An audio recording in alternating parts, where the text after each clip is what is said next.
Bismillah, salatu wassalam, ala Rasulullah, sallallahu alaihi wasallam. Herzlich willkommen zu einem neuen Video, in dem es um etwas besonders Erschreckendes geht. Es geht um Dehumanisierung. Okay? Es geht darum, dass bestimmte Gruppen, vor allem im Westen, entmenschlicht werden. Der deutsche Begriff Entmenschlichung entspricht der Dehumanisierung. Und diese Dehumanisierung dann als Waffe gebraucht wird, um diesen Menschen etwas anzutun. Und damit meinen wir natürlich, wenn wir uns die Geschichte anschauen in der Vergangenheit, Elemente, die man heutzutage leider wiederfinden wird, vom Antisemitismus zur Islamophobie, das heißt von Judenhass in der Vergangenheit, vor allem im Dachraum, im deutschsprachigen Raum, auf das, was heutzutage passiert. Eine Dehumanisierung, die dann als Waffe gebraucht wird.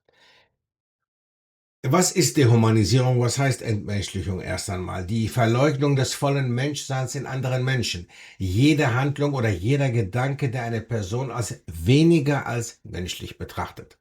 Es ist eine Form der Anstiftung zum Völkermord. Eine Rechtfertigung von Kriegen, gerichtlichen und außergerichtlichen Tötungen, Sklaverei, der Beschlagnahme von Eigentum, der Verweigerung des Wahlrechts und anderer Rechte sowie zum Angriff auf Feinde oder politische Gegner. Eine Dehumanisierung, Entmenschlichung nimmt das Menschsein hinweg eines Menschen. Was ist eine Personifizierung, um weiteres zu verstehen in Sachen Entmenschlichung muss man auch den Begriff Personifizierung verstehen. Unbelebten Objekten oder Abstraktionen menschliche Eigenschaften zu verleihen. Etwas, das nicht lebt, ein Tisch, ein Stuhl oder ähnliches, hat eine menschliche Eigenschaft. Man gibt also etwas, einem Objekt, eine menschliche Eigenschaft, während man einem Menschen seine Menschlichkeit oder sein Menschsein wegnimmt. Bei der Entmenschlichung ist die Anerkennung eben dieser Eigenschaften oder eine Reduzierung auf Abstraktion zu sehen. Beispiele hier, wie man sieht, beispielsweise halt in der Vergangenheit, sei es Juden, Bolschewiken, also Kommunisten während der Zeit des Dritten Reiches und ähnlichem. Soziale Normen. Es gibt eine Entmenschlichung derjenigen, die als unkultiviert oder unhöflich wahrgenommen werden von der Gesellschaft. Konzepte, von denen angenommen wird, dass sie Menschen von Tieren unterscheiden. Soziale Normen definieren hier also humanes Verhalten und legen fest, was außerhalb des humanen Verhaltens liegt oder inhuman ist. Beispiel hier, glaube ich, man sieht, der Spiegel hat sehr, sehr vieles von diesen sozialen Normen übernommen und zeigt auch deutlich, wie er zum Islam und zu den Muslimen steht. Blutiger Islam auf der Frontseite des Spiegels vor längerer Zeit, 1987. Man sieht deutlich, wie versucht wird natürlich, Menschen des islamischen Glaubens dann letztendlich zu entmenschlichen. Der Stürmer spricht von einem Ritualmord. Der Stürmer im Dritten Reich, die Juden sind unser Unglück, sagt der Stürmer. Und Ähnliches sieht man halt heutzutage nicht mehr mit den Juden, aber mit den Muslimen. Es gibt zwei Formen der Dehumanisierung. Die animalische Dehumanisierung, die vor allem zwischen den Gruppen angewandt wird, und die mechanistische Dehumanisierung, die vor allem zwischenmenschlich angewandt wird. Man sieht ja beispielsweise wiederum ein Heft, was herausgebracht wurde in den 40er Jahren, der Jude als Weltparasit. Nicht wahr? Auf der anderen Seite sieht man den Parasiten selber mit einer längeren Nase und so weiter und so fort. Das sind alles Sachen natürlich, die den Juden vorgeworfen wurde und sie dann entmenschlicht, nicht wahr? Weil Parasiten will man ja loswerden, nicht wahr? Man will mit Parasiten nichts zu tun haben, man will sie nicht gerne im Haus haben, man will sie auch nicht in der Gesellschaft haben. Arten von Dehumanisierung, diskursive Dehumanisierung, zum Beispiel idiomatische Sprache, die einzelne Menschen mit nichtmenschlichen Tieren vergleicht, verbale Beschimpfungen, Auslöschung der eigenen Stimme im Diskurs. Symbolische Dehumanisierung, zum Beispiel Bilder. Okay? Ich glaube, das sieht man deutlich. Physische Dehumanisierung, beispielsweise Sklaverei, körperliche Misshandlung, Verweigerung des Blickkontakts, wenn man mit jemandem redet, beispielsweise. Das sind alles verschiedene Arten von Dehumanisierung, wie man mit Menschen, die man entmenschlicht, umgeht. Okay? Man verweigert den Grund, mit jemandem zu sprechen, beziehungsweise auf dem gleichen Niveau zu sprechen. Kurz noch schnell zur eigenen Sache. Falls ihr Interesse habt, mehr von diesen Sachen, von diesen Art Thematiken zu erfahren und ihr Teil einer School Community werden wollt, die gratis euch angeboten wird, school.com, World of Islamic Humanities, habe ich vor einiger Zeit angefangen und dort reden wir, es geht hier um verschiedene Thematiken, unter anderem auch, was wir gerade ansprechen hier. Und jeden Freitag haben wir einen Vortrag auf Deutsch und jeden Sonntag einen Vortrag auf Englisch. Das heißt, die Seite wird dann zweisprachig angeboten, Englisch und Deutsch. Ihr seid herzlich willkommen, euch anzumelden. Sie, wie gesagt, ist gratis. Resultat der Dehumanisierung. Was erreicht man damit letztendlich? Dehumanisierung ignoriert die Individualität der Zielperson. Das heißt, die kreativen und aufregenden Aspekte ihrer Persönlichkeit und kann verhindern, dass man Empathie empfindet oder eine stigmatisierte Gruppe richtig versteht. Wiederum Beispiele: Fear of a Muslim Planet. Okay? Ich glaube, euer Englisch sollte genug sein, um das darzustellen. Die Angst eines muslimischen Planeten. Okay? Islamophobie in der neuen Weltordnung. Islamophobie gleichzusetzen heutzutage mit der Judenangst, dem Antisemitismus des Dritten Reichs von damals. Also eine gefährliche Entwicklung, vor der wir aufpassen müssen. Es ist eine gefährliche Sache und es ist keine einfache Sache.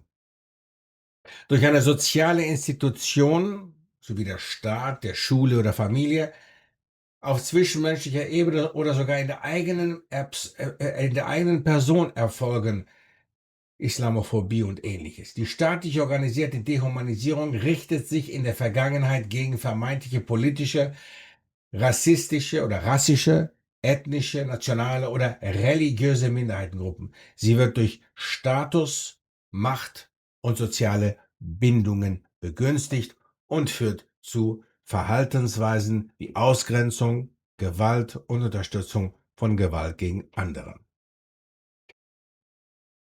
Es kann sogar unbeabsichtigt erfolgen, insbesondere bei Einzelpersonen, bei Individuen, wie bei einigen Formen des de facto Rassismus. Okay? Man wird beeinflusst von draußen, man wird beeinflusst von den Medien und wird dann automatisch zeigt dieses Benehmen gegenüber anderen Individuen oder sogar Gruppen, die man als niedriger empfindet. Ein Beispiel hier: Der Pionier hat bereits erklärt, dass unsere einzige Sicherheit von der vollständigen Ausrottung der Indianer abhängt. Nachdem wir ihnen jahrhundertelang Unrecht getan haben, sollten wir, um unsere Zivilisation zu schützen, besser ein weiteres Unrecht begehen und diese ungezähmten und unzähmbaren Kreaturen vom Angesicht der Erde tilgen. Darin liegt die Sicherheit für unsere Siedler und die Soldaten, die unter inkompetenten Befehlen stehen. Andernfalls müssen wir damit rechnen, dass wir in den kommenden Jahren genauso viel Ärger mit den Rothäuten haben werden wie in der Vergangenheit. Frank Baum nach dem Massaker von Wounded Knee im Dezember 1890. Es ist unglaublich, wie hier dargestellt wird, dass man in der Tat zugibt, dass man Ungerechtigkeit gegenüber den Eingeborenen, die man hier Indianer nennt, nicht wahr, gemacht hat und dass man jetzt eigentlich das letzte Mal halt diese Ungerechtigkeit wieder machen sollte, einfach nur, damit man Sicherheit fühlt. Die Sicherheit wird hier natürlich dann reingebracht, um Menschen dann dazu zu bringen, das zu rechtfertigen. Gewalt und Rationalisierung. Natürlich muss man irgendwie Gewalt und Kriege und so weiter rationalisieren, darstellen, rechtfertigen. Dehumanisierung ist untrennbar mit Gewalt verbunden. Oft kann man einen anderen nicht ernsthaft verletzen, ohne ihn vorher in seinem Kopf zu entmenschlichen. Also eine Form der Rationalisierung. Das heißt, das ist doch sowieso nur ein Parasit. Sie tun doch nichts anderes als von uns leben. Sie sind doch nichts anderes als minderwertig, nicht wahr? All diese Elemente werden eingebracht im Kopf schon, bevor man überhaupt Gewalt anwendet. Und das sieht man deutlich auch jetzt, sogar im 21. Jahrhundert. Okay? Wenn man überlegt, was die USA in Irak eingestellt hat und wie man dort mit den Menschen umgegangen ist und wie man immer noch in Guantanamo Bay mit Menschen umgeht, die nicht einmal ein Gerichtsurteil gekriegt haben. Die militärische Ausbildung besteht unter anderem in der systematischen Desensibilisierung und Dehumanisierung des Feindes. Und die Militärangehörigen können es für psychologisch notwendig halten, den Feind als Tier oder anderes nichtmenschliches Wesen zu bezeichnen. Ohne eine solche Desensibilisierung ist es für einen Menschen schwierig, wenn nicht gar unmöglich, einen anderen Menschen zu töten, selbst im Kampf oder unter Bedrohung seines eigenen Lebens. Subhanallah. Nicht wahr? Feindbilder schaffen kann man sehr gut. Wir haben es gesehen, das ist passiert im Dritten Reich. Das hat man im Dachraum schön hingekriegt. Der ewige Jude, er ist schuld. Hinter den Feindmächten steht wer? Der Jude. Heutzutage der Spiegel übernimmt diese Position und kann sogar rechtfertigen, was tagtäglich passiert. Mekka Deutschland, die stille Islamisierung, der Koran, das mächtigste Buch der Welt, der heilige Hass, Allahs rechtlose Töchter, muslimische Frauen in Deutschland, subhanallah. Rechtfertigung von Gewalt und Völkermord. Afroamerikaner beispielsweise wurden assoziiert mit Affen und es erleichtert natürlich Gewalt gegen sie einzurichten, weil, wieso? Affen, Tiere kann man einfach umbringen, das ist gar kein Problem. Völkermörderische Konflikte, da Ideologien vor und während des Konfliktes die Opfer als Untermenschen, also beispielsweise Nagetiere darstellten. Auch Einwanderer können auf diese Weise entmenschlicht werden, was wir tagtäglich in Europa und im Dachraum sehen. Und auch in Palästina. Beispielsweise gute Beispiele hier. Man ist Antisemit, sobald man irgendwas zeigt, was gegen Israel geht. Und sobald man irgendwie anti-israelische Politik erwähnt. Bis dahin, ich möchte mich auf jeden Fall bedanken bei euch für eure Aufmerksamkeit. Jazakumullahu khair. Um mehr zu erfahren, wie gesagt, school.com, World of Islamic Humanities, steht euch zur freien Verfügung. Ich würde mich freuen, auch dort begrüßen zu dürfen. Jazakumullahu khair. Assalamu alaikum wa rahmatullahi wa barakatuh.